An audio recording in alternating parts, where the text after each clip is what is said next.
تو فرمایا لوگوں بندوں کے حقوق ادا کرو. کس لیے؟ پہلی وجہ جس کے لیے ضروری ہے کہ بندوں کے حقوق ادا کرو گے تو کیا ملے گا؟ فرمایا آخرت کی جزا ملے گی.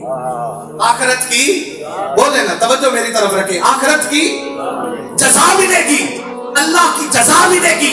فرمایا جنت نماز کے بدلے نہیں دوں گا، پر کسی ٹوٹے ہوا کا دل جوڑ دیا میں جنت تیرے نام کر دوں.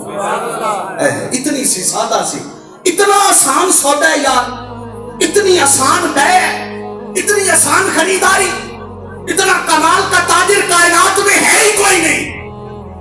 اتنا بڑا تاجر ہے ہی کوئی نہیں. وہ کہتا ہے دولت نہ لٹا. کیا دولت ہے؟ آج کی آقا علیہ السلام نے فرمایا لوگوں صدقہ 70 بلاؤں کو ٹال دیتا ہے. 70 بلاؤں کو ٹال دیتا ہے. صدقہ دیا کرو. صحابہ نے پوچھا یا رسول اللہ کیا صدقہ دیں؟ میرے نبی نے فرمایا لوگوں کھجور دیا کرو، ایک کھجور دے دو. عرض کی یا رسول اللہ اگر کھجور ہی میرے پاس نہ ہو میں کیا کروں؟ فرمایا کھجور کا چوتھا حصہ دیا کرو. کھجور کا چوتھا حصہ دو. عرض کی بندہ نواز اگر چوتھا حصہ ہی نہ ہو تو کیا کریں؟ کتنا آسان سودا ہے. چوتھا حصہ ہی نہ ہو تو کیا کریں؟ تو آقا علیہ السلام نے کیا فرمایا؟ دل کے کانوں سے سنیے گا. میرے نبی نے سارا دین بیان کر دیا، سارا دین بیان فرما دیا. ایک جملے میں ساری کائنات سمو دی. آقا نے فرمایا بندے اگر تیرے پاس دینے کو کچھ بھی نہ ہونا اپنے مومن بھائی سے مسکرا کے ملا.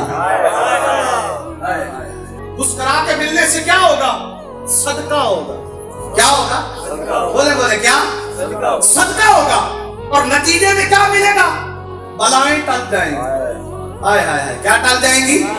بلائیں. 70 بلائیں ٹل جائیں گی.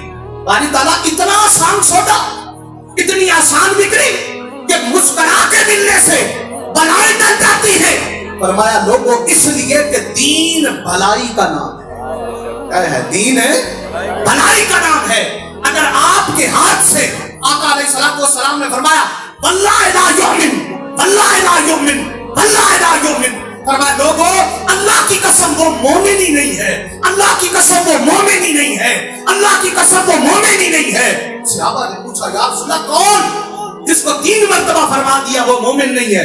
نماز چھوڑنے والا، حج نہ کرنے والا، جہاد نہ کرنے والا، روزہ نہ رکھنے والا؟